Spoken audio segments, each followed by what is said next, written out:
नमस्कार। आकाशवाणी की अखिल भारतीय साहित्य पत्रिका साहित्य भारती में आपका स्वागत है। मैं हूँ नवोदिता। हिंदी पत्रकारिता अपने 200 वर्ष पूरे कर रही है। उन महिला पत्रकारों को याद करना जरूरी है जिन्होंने पर्दे के पीछे नहीं बल्कि मोर्चे पर खड़े होकर कलम उठाया। रोशनी गुलाबी रोशनाई की आज का हमारा संपादकीय इसी यात्रा को सलाम करता है। आज से लगभग 200 साल पहले 30 मई 1826 को कलकत्ता की एक तंग गली में पंडित जुगल किशोर शुक्ल के संपादन में उदंत मार्तंड का पहला अंक प्रकाशित हुआ था। लेकिन इस सूर्योदय की कहानी तब तक अधूरी है जब तक हम उन महिलाओं के योगदान को स्वीकार नहीं करते जिन्होंने पितृसत्तात्मक समाज की बेड़ियों को तोड़कर कलम उठाया, पत्रिकाएं निकाली और हिंदी पत्रकारिता को एक नया आयाम दिया। भारत की पहली महिला पत्रकार के रूप में हेमंत कुमारी देवी चौधरानी का नाम अंकित है। 19वीं सदी के आखिर में जब भारतेंदु हरिश्चंद्र के कलम का चर्चा चारों ओर था, हेमंत कुमारी देवी उनकी समकालीन लेखिका और संपादिका के रूप में सक्रिय थीं। सन 1888 में उन्होंने सुगृहिणी पत्रिका का संपादन किया। सन 1909 में प्रयाग से स्त्री दर्पण पत्रिका का प्रकाशन आरंभ हुआ। इसकी संपादिका थी रामेश्वरी देवी नेहरू और प्रबंधक थी कमला देवी नेहरू। ये महज एक पत्रिका नहीं थी, भारतीय नारी की सामूहिक चेतना का प्रथम मुद्रित स्वर था। इस पत्रिका ने बाल विवाह, विधवाओं की दयनीय स्थिति, स्त्री शिक्षा के अभाव और पर्दा प्रथा जैसी सामाजिक कुरीतियों को अपने पैने कलम का निशाना बनाया। आधुनिक हिंदी साहित्य में महादेवी वर्मा का नाम यदि केवल कविता तक सीमित रखा जाए तो ये उनके साथ अन्याय होगा। फ्रांसीसी लेखिका सिमोन दी बोवार की प्रसिद्ध पुस्तक द सेकंड सेक्स आने से कई वर्ष पहले ही महादेवी वर्मा ने 1930 के दशक में चांद जैसी पत्रिकाओं के लिए महिलाओं के उत्पीड़न पर शक्तिशाली निबंधों की एक श्रृंखला लिखी थी। ये निबंध केवल साहित्यिक अभिव्यक्ति नहीं थे, सामाजिक पत्रकारिता के उत्कृष्ट उदाहरण भी थे। स्वाधीनता आंदोलन के दौर में हिंदी पत्रकारिता ने राष्ट्रीय चेतना की मशाल थामी। इस मशाल को थामने में महिला पत्रकारों की मुट्ठियां भी लगी थीं। सुभद्रा कुमारी चौहान, जिनकी कविता झांसी की रानी आज भी रक्त में उबाल लाती है, उन्होंने पत्र पत्रिकाओं में अपनी लेखनी से स्वाधीनता की अग्नि को भड़काया। इसी श्रृंखला में प्रताप, अभ्युदय और हिंदुस्तान जैसे पत्रों में महिला लेखिकाओं की सक्रिय भागीदारी रही। स्वतंत्रता के बाद हिंदी पत्रकारिता के विस्तार के साथ महिला पत्रकारों की भूमिका भी बदली। प्रभा दत्त जैसी संपादक ने ये साबित किया कि हिंदी के बड़े समाचार पत्र का नेतृत्व एक महिला भी उतनी ही सक्षमता से कर सकती है या शायद बेहतर कर सकती है। तब से लेकर आज तक प्रखर पत्रकारिता के माध्यम से एक से बढ़कर एक महिला पत्रकार स्वयं को मुख्य धारा की पत्रकारिता में स्थापित करती आ रही हैं, जनता के हक की लड़ाई लड़ती आ रही हैं।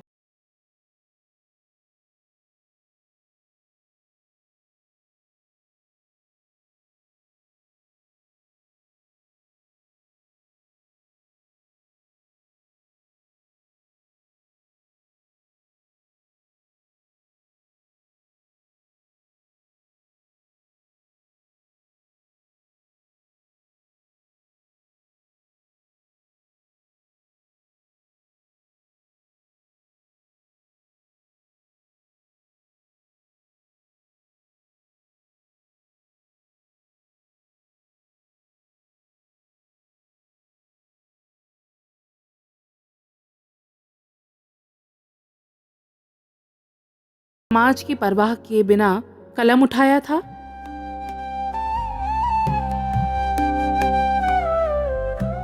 आकाशवाणी, जिसकी आवाज ने दशकों से इस देश के घर घर को जोड़ा है। गांव की चौपाल से लेकर शहर के दफ्तर तक रेडियो सिर्फ एक माध्यम नहीं, एक रिश्ता रहा है। आकाशवाणी के 90 वर्षों की इस अनूठी यात्रा पर आज अपने विचार व्यक्त कर रहे हैं वरिष्ठ पत्रकार कुर्बान अली। मैं पिछले 40 वर्षों से पत्रकारिता कर रहा हूँ। ऑल इंडिया रेडियो में भी काफ़ी आता रहा हूँ। जो पिछले 90 वर्षों का ब्रॉडकास्टिंग का इतिहास है, ख़ास करके जो हिंदी, उर्दू और इलाकाई ज़बानें हैं उनमें ब्रॉडकास्टिंग का, उसका बड़ा एक गौरवशाली इतिहास रहा है। और आज़ादी के वक्त से लेकर और अब तक, क्योंकि ऑल इंडिया रेडियो की शुरुआत देश की आज़ादी से पहले हो गई थी, देश के नवनिर्माण से लेकर के आज तक 80 बरस हो गए हैं देश की आज़ादी को भी, तो उसमें ऑल इंडिया रेडियो का बहुत बड़ा योगदान रहा है। मैं समझता हूँ कि बहुत ही कारगर योगदान है। न सिर्फ ये कि उसने लोगों को खबरें पहुँचाने का काम किया है, बल्कि उन्हें एजुकेट करने का और उनका एंटरटेनमेंट करने का भी काम किया है। ये एक बहुत बड़ा रोल है। और चूँकि एक ज़माना था कि जब सिर्फ ऑल इंडिया रेडियो ही हुआ करता था, 90 तक मैं समझता हूँ कि ऑल इंडिया रेडियो का बहुत बड़ा योगदान इस देश के लिए रहा है और उसे कभी भुलाया नहीं जा सकेगा। वरिष्ठ पत्रकार कुर्बान अली, उनके अनुभव, उनकी स्मृतियां और उनका विश्लेषण निश्चित ही हमें रेडियो की उस आत्मा तक ले जाएगा जो आज भी धड़क रही है। सच में, जिस माध्यम ने आजादी की आवाज को सहेजा, देश की भावनाओं को बोली दी, वो आकाशवाणी कोई यंत्र नहीं, एक जीवंत परंपरा है। वक्त है बदला, दौर है बदले,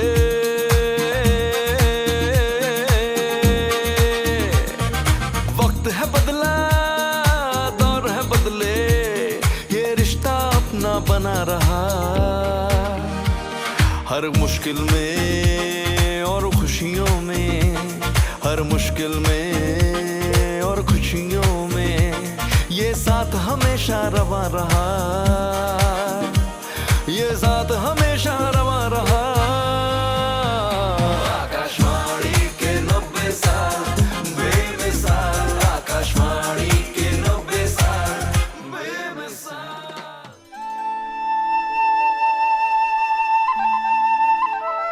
साहित्य जब समाज से कट जाता है तो केवल शब्दों का खेल बन जाता है, लेकिन जब साहित्य की जड़ें जमीन से जुड़ी हों तो वो एक नया अर्थ पा लेता है।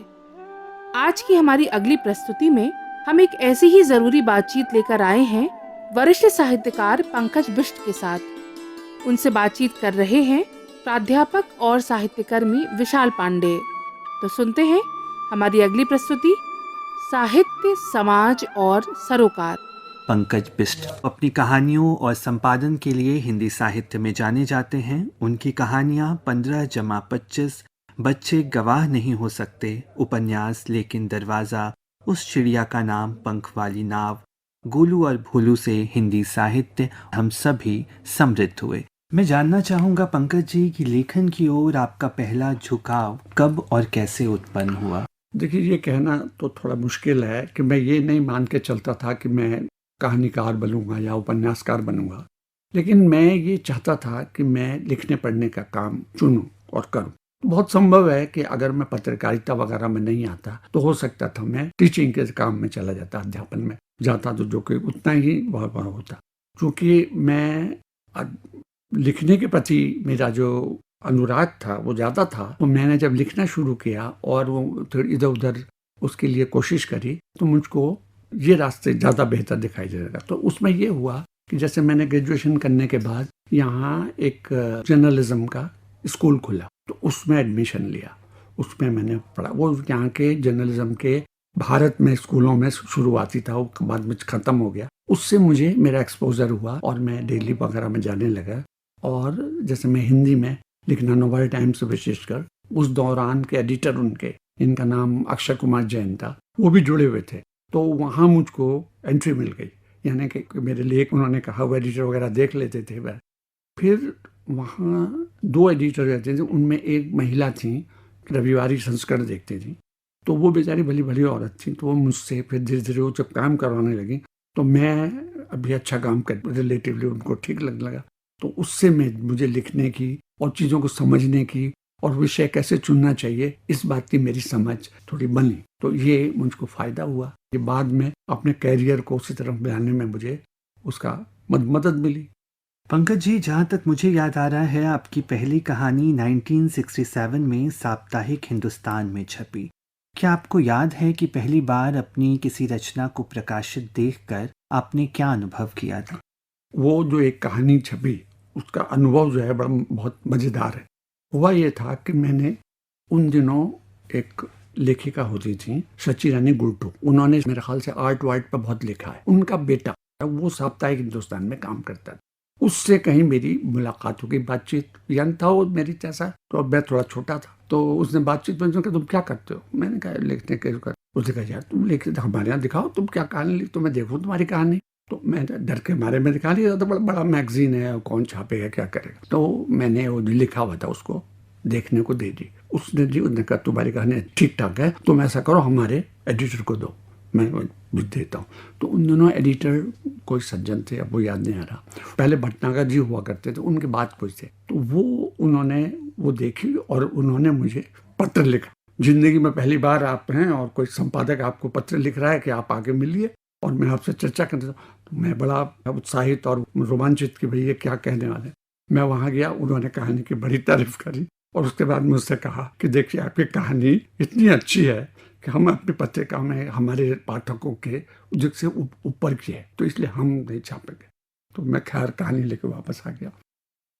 सौभाग्य से वो एडिटर जो है बदल गया और वहाँ मनोहर श्याम जोशी आए। हाँ, उसने मुझसे कहा अब दे दो, फिर से देते हैं। तो मैंने उसको दिया, वही फॉरवर्ड कर देता था। तो फिर मुझे वहाँ से लेटर आया, मिलने आओ। यार फिर ये क्या तमाशा। पहली बार तो मैंने सोचा कि उन्होंने मुझे बुलाया और कहानी छापी नहीं, और अब ये फिर कुछ ऐसे ही होगा।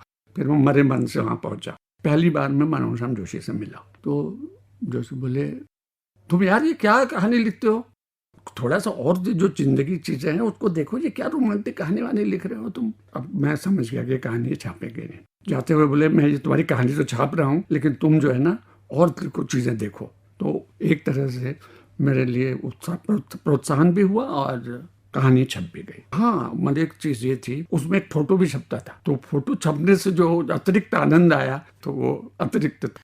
मैं जानना चाहता हूँ कि आपके लिए साहित्य केवल अभिव्यक्ति है या सामाजिक हस्तक्षेप का माध्यम भी है?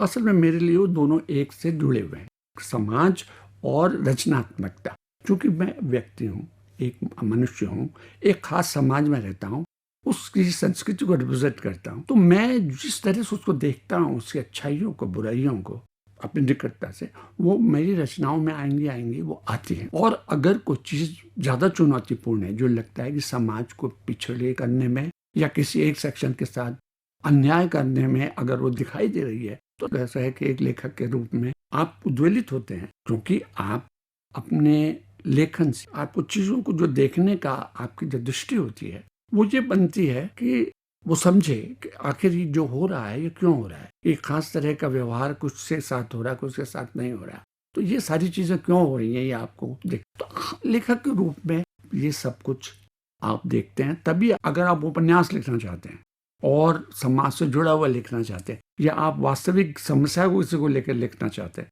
तो आपको समाज को समझने का दृष्टि तो होनी चाहिए। बिना उसके तो आप नहीं कभी भी ढंग के उससे नहीं लिख पाएंगे। तो अब मैं अपनी रचनाओं में जो कुछ भी वो आ रहा है, तो एक तरह से वो रचनात्मकता का हिस्सा है, वो अतिरिक्त तो कुछ नहीं। पंकज जी, आपकी कहानियों को पढ़ते हुए लगता है कि उसमें आम आदमी की पीड़ा और व्यवस्था के प्रति एक तीखा असंतोष है। ये दृष्टि आपके भीतर कैसे विकसित होती है? देखिए, कारण वही है, मैंने चीज़ों को देखने का और जो स्थितियां हैं उनको समझने का कि आखिर क्यों जो इस असमानता है, जो अन्याय है, जो कुछ लोगों के साथ जो भेदभाव है वो क्यों और है, तो वो क्यों नहीं बदल रहा है अब तक, क्यों उसमें कोई प्रयत्न नहीं दिखाई दे रहा। वो सारी चीज़ें मुझे प्रेरित करते रही, देखते रही। तो मैंने कोशिश करी कि अब एक तरह से, चूंकि मैं जिन स्थितियों में शुरुआत में कुछ दिनों रहने के हुआ पड़ा हमको, तो जो चीज़ों का ना होना, आपके पास पैसे की कमी होना, आपको एक बेहतर स्थिति में नहीं रहने देना, क्या ना, जो अभाव जिसको कहते हैं, अभाव की जो स्थिति है आपने सहा है, तो आप उससे औरों के साथ आइडेंटिफाई करने में आप मदद मिली। तो मतलब एक लेखक के रूप, और एक लेखक के रूप में मेरे ख्याल से एक रचनाकार के रूप में या कलाकार के रूप में ये भी होता है कि जो उसकी संवेदनशीलता है वो उसकी अपनी जो अनुभव हैं उनके परे भी जाती, वो औरों से भी सीखती है, औरों को भी समझने की कोशिश करती है। तो जो भी मैंने जिस तरह से मैं जिंदगी को देखा है, जो अभिव्यक्त करने की कोशिश करी है, उसमें यही तरीका वो यही है। जो पंकज जी, आपकी रचनाओं में संवेदना और प्रतिरोध दोनों साथ साथ चलते हैं। क्या यह आपके लेखन की सचेत रणनीति है? ऐसा कुछ नहीं है। होता क्या है कि आप चीज़ों को देखते हैं। जब आप किसी, मान लीजिए कोई खास स्थिति को देख रहे हो, कोई अपंग है, मान लीजिए वो नहीं चल सक रहा है, उसको चलने की मदद नहीं मिल रही है और लोग उसकी मदद नहीं कर रहे, ये जब आप देख रहे हैं तो इससे आप जो अर्थ निकाल रहे हैं और जो जिस तरह से उसको आप अभिव्यक्त करना चाहते हैं या जिस तरह से आप उसको बदलना चाहते हैं, ये सारी प्रतिक्रियाओं को आप एक लेखक के रूप में लिखना चाहते हैं। तो कहने का तात्पर्य है कि अगर आपकी दृष्टि संवेदनशील है, आप अगर मानवीय हैं, तो आपको जो भी तकलीफ दूसरे आदमी की होगी आप उससे जरूर अपने को आइडेंटिफाई करेंगे। ऐसा नहीं होगा। वैसे मेरे ख्याल से लेखक होना एक अतिरिक्त जिम्मेदारी हो सकती है, मतलब एक आदमी होने के कारण, ह्यूमन बीइंग होने के कारण हमारी ये जिम्मेदारी है कि हम जो भी हमसे कमजोर हो, जिसको जरूरत हो, उसकी मदद करें। पंकज जी, आज के समय में कहानी और उपन्यास के स्वरूप में आप क्या परिवर्तन महसूस करते हैं इस बदलते हुए समय में? देखिए, हो क्या रहा है कि कहानी का जो महत्व है, वो कहानी चूंकि बहुत छोटे दायरे में चीज़ों को देखने की कोशिश करती है, तो मेरे ख्याल से ये कहानी की जगह टेलीविज़न, रेडियो जो एंटरटेनमेंट के माध्यम में उन्होंने ले ली है। अब जो माध्यम बचता है वो बड़े नैरेटिव में बचता है, वो उपन्यास है। अब उपन्यास इसलिए शायद मेरे ख्याल से कहानियों में अब उतना लेखन नहीं हो नजर आता है मुझको, ऐसा मेरा मानना है। लेकिन एक और बात भी है, जो श्रव्य या दृश्य माध्यम है उनकी अपनी सीमा है, उनमें आपको ध्यान से देखना पड़ेगा और वो जो कह रहा है वो आप पे यथावत, क्योंकि वो दृश्य आपके सामने एक तरह से साकार है, तो वो पूरी तरह आप पे छाए रहते। जो भी डायरेक्टर या प्रोड्यूसर जो भी वो बना रहा है उसको, या एक्टर, मेरा मतलब जो एक्ट कर, लेकिन जो रचनात्मकता, जो लिखना है, उसमें यह है कि लेखक जो लेखन के साथ यह है कि आपको जो लिखने में कहा जा रहा है उसको अपने दिमाग में, अपने चेतना में, अपनी संवेदना में एकाकार करना है, उससे तालमेल बैठाना है और उसको उस तरह से दुनिया को समझने की कोशिश करनी है। तो वो जो है, जो इन्वॉल्वमेंट का लेवल है, सेंसिटिविटी का लेवल है, वो डिफरेंट है, तो वो ज़्यादा सक्रिय है, वो एक तरफा नहीं है। जी, इसका वो महत्व ये है। बहुत सारी खट्टी मीठी यादों के साथ आकाशवाणी का आपका सफर रहा है पंकज जी। बहुत बहुत धन्यवाद हमारे साथ जुड़ने के लिए। बहुत बहुत आपका धन्यवाद, आकाशवाणी का धन्यवाद। पंकज बिष्ट और विशाल पांडे का ये संवाद हमें सोचने पर मजबूर करता है कि हम जो पढ़ते हैं, जो लिखते हैं, क्या वो उस जिंदगी से जुड़ा है जो हमारे आसपास सांस ले रही है। हर दौर में साहित्य को एक नई पीढ़ी, एक नई ऊर्जा की जरूरत होती है और ये काम आकाशवाणी और साहित्य अकादमी जैसे संस्थान लगातार करते चले आ रहे हैं। हमारी अगली प्रस्तुति सृजन की अगली पंक्ति में सुनते हैं विकास दवे, निदेशक मध्य प्रदेश साहित्य अकादमी से चंद्रशेखर शर्मा की बातचीत। हमारे साथ हैं लब्ध प्रतिष्ठ बाल साहित्यकार, मध्य प्रदेश हिंदी साहित्य अकादमी के निदेशक डॉक्टर विकास दुबे सर। आज बहुत अच्छा लग रहा है और आकाशवाणी के इस पटल पर विशेष करके मुझे इस बात को लेकर के बड़ा गर्व की अनुभूति हो रही है कि चूंकि आकाशवाणी और साहित्य समाज ये एक ही परिवार के दो हिस्से हैं। सर, रेडियो को हम बोलते हैं एक दृष्टिहीन कला, ब्लाइंड आर्ट, और अज्ञे जी ने कहा है कि रेडियो ने साहित्य में श्रव्य बिंबों की नई दुनिया रची है। आपसे जानना चाहेंगे कि क्या विचार श्रृंखला इस बारे में कहती है? अज्ञेय और मुक्तिबोध दोनों को हमको स्मरण करना चाहिए। बिल्कुल। और लगभग दोनों ने समान धर्मी विचार व्यक्त किए थे, विशेष करके आकाशवाणी के इस माध्यम को लेकर के। उससे पहले तक रंग, कर्म और नाटक विधा ये चूंकि दृश्य विधा के अंतर्गत आया करते थे। जब आकाशवाणी का प्रणयन हुआ उसके पश्चात रेडियो रूपक जैसे शब्द समाज ने सुने जी।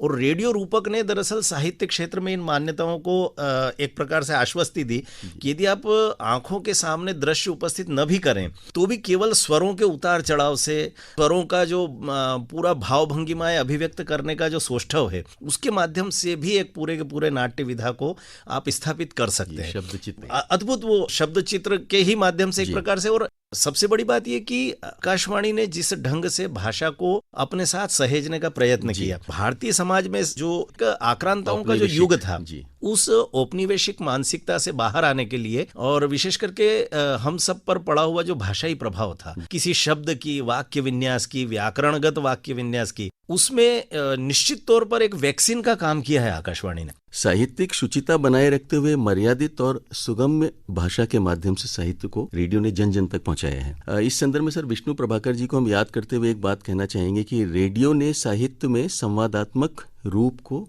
निखारा है। हम इस संदर्भ में सर आपके विचार जानना। स्वाभाविक रूप से साहित्य को जन जन तक पहुंचाने का काम आकाशवाणी ने सर्वाधिक किया ही है जी। और मुझे ऐसा लगता है कि चूंकि हमारे यहाँ पर साहित्य क्षेत्र में दो शब्द प्रचलन में आते हैं, लोक और शास्त्र जी। तो शास्त्रीय अवधारणाओं को लोक तक पहुंचाने का काम अगर किसी ने किया है तो वो आकाशवाणी ने किया है जी। और विशेष करके ये जो साहित्य की जो भिन्न भिन्न विधाएं हैं जिनसे सामान्य जन को परिचित कराने का काम किया जी। इसके साथ साथ मुझे लगता है कि साहित्यकारों को भी परिचय दिलाने का काम आकाशवाणी ने बड़ी मात्रा में किया है। तो ये जो साहित्य जगत को लोक से जोड़ना, लोक को साहित्य से जोड़ना और उन सब के बीच में सेतु का काम करना, और ये सब करते हुए व्याकरण भी सिखा रही है आकाशवाणी, भाव पक्ष भी समझा रही है। आप देखिए, चाहे हम लोगों को कई बार लगता होगा कि वे जब श्री रामचंद्र की बात करते हैं, हमारे जो उद्घोषक होते हैं, वो जब कहते हैं कि भरत व्यास ने कैसे कैसे शब्दों का उपयोग किया है, इंदिवर ने इस गीत में ऐसा ऐसा हुआ, या किशोरदा ने गाते समय इस शब्द को इस तरह से गाने की कोशिश की, लेकिन फिर गीतकार वहां उपस्थित थे, उन्होंने कहा नहीं, इस शब्द का उच्चारण भोजपुरी में ऐसा होता है, अवधी में ऐसा होता है, इसलिए आपको इस ढंग से करना है। तो ये जो सिखाने का क्रम था, ये मुझे लगता है कि आकाशवाणी एक प्रशिक्षक की भूमिका में रही है समाज में साहित्य और व्याकरण और भाषा की दृष्टि से जी। अमृतलाल नागर जी का सर एक कोटेशन है कि रेडियो जनमानस तक साहित्य की पहुंच का सबसे सशक्त माध्यम है। क्या आप मानते हैं सर कि रेडियो ने साहित्य को लोकधारा से जोड़ा? तकनीकी रूप से इस बात को हम इस दृष्टि से भी स्वीकार कर सकते हैं कि रेडियो अभिजात्य वर्ग की पहचान तो था ही। आज यदि हम अनुभव करते हैं कि आज हमारे ड्राइंग रूम में बड़े बड़े थिएटर्स बना करके लोग बैठे हैं और एक दीवार के आकार के टेलीविजन सेट लगे हुए हैं, कमरे के चारों कोने में स्पीकर लगे हुए हैं, उस स्थिति से निकलने वाले लोगों को शायद ये कल्पना भी नहीं होगी कि आकाशवाणी या रेडियो को सुनने के लिए एक जमाने में लाइसेंस लेना पड़ता था। मैंने आकाशवाणी के 50 वर्ष जब हुए थे तब एक लेख लिखा था, और उस लेख में मैंने इस बात का उल्लेख किया था कि आकाशवाणी की भले ही वह यात्रा इतिहास रही हो, लेकिन आकाशवाणी का आज हमको क्या दिखाता? आज हमको दिखाता है कि खेत में हल जोतता हुआ किसान जो है, वह दोनों बेलों की घंटियों की आवाज के बीच में वो जो दोनों बेलों के कंधे पर जुआ रखा है, उस जुए के सेंटर में रस्सी से बांध करके एक रेडियो लटका करके रखता है, और खेत में अनाज बोते हुए भी, बीज बोते हुए भी वो आकाशवाणी के माध्यम से सुरीले गीत सुन रहा है, देश भर की खबरों से अपने आप को जोड़ रहा है। और इतना ही नहीं, तो मुझे ऐसा लगता है कि कृषि के क्षेत्र में जिस तरह से जानकारियों का प्रदाय का काम आकाशवाणी ने किया है, वो तो ऐसा लगता है कि बिल्कुल अंत्योदय की पराकाष्ठा मानता हूं मैं इसको। अब कृषि वैज्ञानिकों के द्वारा इतने सारे जो शोध कार्य संपन्न होते हैं, उन्हें एक अनपढ़ किसान तक पहुंचाने का काम भी अगर कोई कर पाता है तो वो निश्चित तौर पर आकाशवाणी कर रही है। हम आपसे सर जानना चाहेंगे कि आकाशवाणी के मंच ने किस प्रकार से साहित्यकारों की पहचान और लोकप्रियता में श्रीवृद्धि करने में अपना योगदान दिया है। सूर्यकांत त्रिपाठी निराला जी हों, महादेवी वर्मा जी हों, या सुभद्रा कुमारी चौहान हों, हम देखते हैं कि इन सब रचनाकारों ने जिस ढंग से आकाशवाणी को अत्यंत श्रद्धा के साथ अपनाया और उनकी उन कालजयी रचनाओं को अगर जन सामान्य ने कंठस्थ किया, मुखाग्र किया, तो उसमें निश्चित तौर पर आकाशवाणी का एक बड़ा हाथ था। अमिताभ बच्चन जी चूंकि सदी के महानायक कहलाते हैं, और उन्होंने जब पहली बार मधुशाला को अपने स्वर देकर के और एक कंपनी के माध्यम से एक एल्बम तैयार किया था, तब एक पत्रकार ने उनसे पूछा था, तो उन्होंने यही कहा था कि भाई इस काम को आकाशवाणी बहुत पहले कर चुकी है, और विशेषकर करके इसमें मैं आंचलिक साहित्यकारों को पहचान दिलाने के काम में आकाशवाणी का जो अवदान है मिला है वो तो अद्भुत है। इसी बात को हम आगे बढ़ाते हुए आपसे जानना चाहेंगे कि आकाशवाणी ने साहित्य की नई विधाओं को भी जन्म दिया है जी। जैसे रेडियो रूपक हुआ, रेडियो नाटक हुआ, और आकाशवाणी का एक गर्विला सफर रहा है जिसमें भारत भूषण अग्रवाल, अमृतलाल नागर, सर्वेश्वर दयाल सक्सेना और पीएल देशपांडे जैसे ये साहित्यकारों ने काम किया है यहाँ पर और इन नई विधाओं के उन्नयन में अपना योगदान दिया है। चाहे वो कृषि जगत में नंदाजी बेहरा जी के माध्यम से कृष्णकांत जी दुबे, नरहरि पटेल जी, स्वतंत्र कुमार जी ओझा को मैं इस समय स्मरण करना चाहता हूँ। ये एक पूरी की पूरी जो पीढ़ियाँ थी उन पीढ़ियों ने अपने आप को एक प्रकार से होम किया। उन्होंने अपने जीवन का कण कण और क्षण क्षण लगा करके इस आकाशवाणी की विधा को इतना उदात्त स्तर पर पहुँचाया कि लगता है कि सचमुच इन लोगों ने एक तप की तरह इस काम को किया था। और जिन नई विधाओं के संदर्भ में आप कह रहे हैं, मुझे लगता है कि आकाशवाणी के माध्यम से नाटक से इतर भी अगर हम चलें तो जैसे कथा कथन की शैली को विकसित करना, कहानी लेखन भले ही साहित्य का विषय होगा लेकिन कथा कथन साहित्य का विषय नहीं है, वो एक प्रकार से कला का विषय है। लेकिन साहित्य और कला को सेतु बना करके उन्होंने जिस ढंग से कहानियां पढ़ना प्रारंभ की, मैं इस दिशा में कई बार इस बात का उल्लेख भी करता हूं कि सुबह का जो चिंतन आता है, चिंतन का प्रत्येक एपिसोड जो होता है वो अपने आप में ललित निबंध होता है एक प्रकार का। और इस ललित निबंध को सुनना यानी केवल वो कानों को सुख देता है, मानस को सुख देता है, ऐसा नहीं, बिल्कुल आत्मा भी उसमें तृप्त हो जाती है।